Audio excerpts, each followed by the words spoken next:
अस्सलाम वालेकुम दोस्तों, कैपिटल इनसाइट के एक नए प्रोग्राम के साथ राना उस्मान और मोहम्मद इशफाक जो है वो मेरे साथ मौजूद है।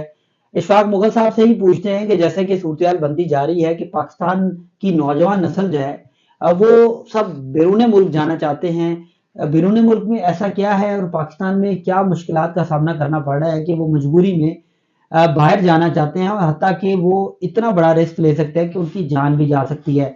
इशफाक साहब बहुत शुक्रिया। इशफाक साहब, जैसे कि सूरत बनती जा रही है कि पाकिस्तान में नौजवान नस्ल जो है वो तालीम के फौरी बाद या फिर तालीम के दौरान ही बाहर जाना चाहती है और बड़ी तादाद न सिर्फ गैर कानूनी तौर पर बाहर जाने की कोशिश करती है और ईरान समेत दीगर ममालिक में गिरफ्तार भी हो जाती है और कई तो बेचारे कश्तियों में डूब भी जाते हैं, सफ़र में मर भी जाते हैं। लेकिन फिर भी इतना बड़ा रिस्क लेने के लिए नौजवान जो हैं वो तैयार हैं और वो कहते हैं हम जाएंगे। और तकरीबन बताया जा रहा है कि 8 लाख के करीब जो नौजवान हैं वो बैरून मुल्क जा चुके हैं और 10,000 के करीब जो नौजवान हैं वो ईरान के बॉर्डर से पकड़कर FIA को दिए गए वापस के ये गैर कानूनी तौर पर दूसरे ममालिक में जाना चाहते थे। ये सूरत क्या है, इतनी क्या मुश्किलात आ गई कि अब नौजवान जो है वो यहाँ से भाग रहे हैं। शुक्रिया उस्मान आपका। इसमें थोड़ा सा आपको इसके बैकग्राउंड में जाना पड़ेगा कि लोग जाना क्यों चाहते हैं। आपकी आबादी जो है वो बढ़ रही है, तकरीबन 2.5% से कुछ ज़्यादा है। उसकी सालाना उसमें इजाफा हो रहा है।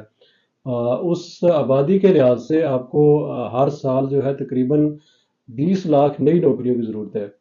20 लाख नई नौकरियां, मतलब ये है कि अगर आप एक साल के दौरान आपने 20 लाख नए लोगों को मार्केट में कहीं ना कहीं खपाना है। और उसके लिए आपके पास क्या चीज़ें होती हैं। एक तो ये होती है कि सरकार सरकार अब जाहिर है कि 20 लाख लोगों को रोज़गार नहीं दे सकती। सरकार की जाहिर है इतनी फसली नहीं है। दूसरा दुनिया में आता है प्राइवेट सेक्टर। प्राइवेट सेक्टर में सबसे ज़्यादा अगर जाते हैं तो लोग इंडस्ट्री में जाने चाहिए। लोग वहाँ ज़ाहिर प्रोडक्शन होती है। एक एक इंडस्ट्री में हज़ारों लोग काम कर रहे होते हैं, तो वो एक बड़ा ज़रिया होता है। फिर कमर्शियल सेक्टर को देखें, वहाँ लोग जो है काम कर रहे होते हैं। फिर खेती बाड़ी को देखें तो वहाँ काम कर रहे होते हैं। तो ये इस तरह एक दुनिया का जो सिस्टम चल रहा होता है। अब आ जाए पाकिस्तान में, क्या आपके पाकिस्तान में रोज़गार के मौके क्या हैं। नौकरी जो सरकारी है वो आपको एक आम मुझे और आपको नहीं मिलेगी, आम आदमी को नहीं मिलेगी। वो किसी ऑफिसर का बेटा ऑफिसर बनेगा, और किसी सियासतदान का बेटा ऑफिसर बनेगा, किसी अमीर का बेटा जो है वो ऑफिसर बनेगा, या छोटी मोटी जो भी नौकरी होंगी वो आम आदमी को नहीं मिल रही। वहाँ भी मेरिट नहीं है। मेरिट पर हो तो फिर तो बात ठीक है। फिर बच जाता है आपके पास, अगर शहर में हैं आप, तो फिर आपके पास इंडस्ट्री बचती है, या कारपोरेट सेक्टर बचता है। तो इंडस्ट्री जो है गुज़श्ता 2-3 साल से उसमें नेगेटिव ग्रोथ है। मतलब बड़ी इंडस्ट्री जितनी भी है वो तो 5%, 10%, 2% नेगेटिव ग्रोथ में है। इसका मतलब ये है कि अगर 2 साल पहले 100 बंदा काम कर रहा था उसको यानी इंडस्ट्री में, तो उसके अगले साल वो 90 लोग आ गए। उसके बाद आपके वो आगे तकरीबन कोई 80-82 बंदे या 85 बंदे कर लें। जबकि आपको ज़रूरत है कि वो जो 100 बंदे कर रहे थे उससे अगले 110 हो जाते, या 115 हो जाते, और उससे आगे जो है वो 120 लोगों के रोज़गार के मौके मिल जाते। तो उसके बाद जो बात करते हैं आपकी ज़राअत की, तो ड्राउट्स है, ज़ाहिर है ये मौसमियाती तब्दीलियाँ हैं। इसकी वजह से भी दूसरा ये कि बड़ी तादाद में जो है वो हाउसिंग सोसाइटियाँ बन रही हैं।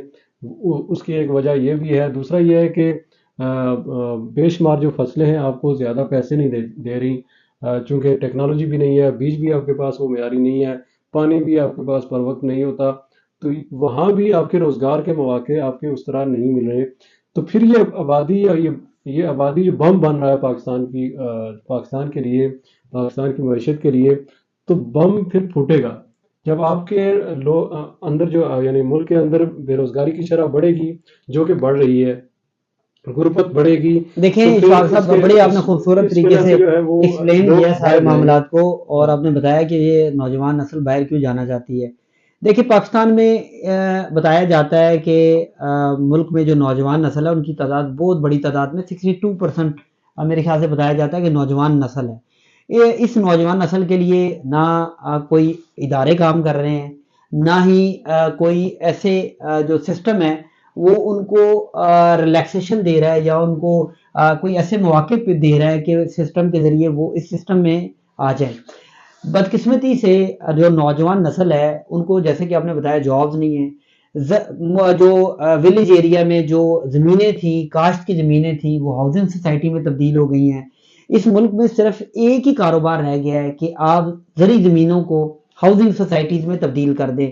کسی نے یا پھر اگر سڑکیں ہیں، سڑکوں کو انڈر گراؤنڈ اور فلائی اوور بنا دیں۔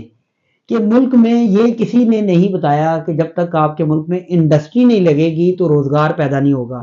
پرائیویٹ سیکٹر جو ہے وہ تباہ ہو چکا ہے، بجلی کے بلوں، گیس کے بلوں اور مہنگی اشیاء کی وجہ سے، کہ آپ کا اگر انڈسٹری لگتی ہے تو چائنا نے آپ کی مارکیٹ کو تباہ کر دیا ہے۔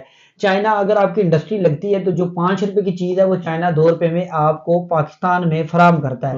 ٹھیک ہے، اس وجہ کیا ہے کہ ان کے بجلی کے ریٹس کوئی نہیں ہے، انہوں نے فیسلٹی دی ہوئی ہے انڈسٹری کو۔ پاکستان کی بدقسمتی ہے کہ اس ملک میں رینٹل پاور لگا دیے جاتے ہیں، رینٹل پاور جو مہنگی بجلی بناتے ہیں، اور نہ بھی بجلی بنائے تو تب بھی ان کو پیمنٹیں کی جاتی ہیں۔ میری بات کی توثیق کیجیے گا، آپ ذرا اکانومی کے رپورٹر بھی ہیں اور آپ اس کو تفصیلی طور پہ بھی جانتے ہیں کہ کیسے کہ بجلی کا، جو لوگ بجلی غریب ملک میں استعمال نہیں بھی کرتے ان کو بھی بجلی کا بل دینا میں پڑتا ہے۔ آپ کو ایک بڑی زبردست میں بات بتاتا ہوں، اس کے بعد اس کو شروع کرتے ہیں۔ پیپلز پارٹی کے دور میں راجہ پرویز اشرف تھے وزیر پانی اور بجلی، اور ان نے ایک تو وعدہ کیا ہوا تھا کہ 31 دسمبر 2010 یا تک میں اگر وہ بجلی کی پوری ضرورت نہیں کر سکا تو میں چھوڑ دوں گا، یہ ہو جاؤں گا۔ بعد میں وزیر اعظم بن گئے، اس معاہدے پر اس وعدے پر انہوں نے معافی بھی مانگی۔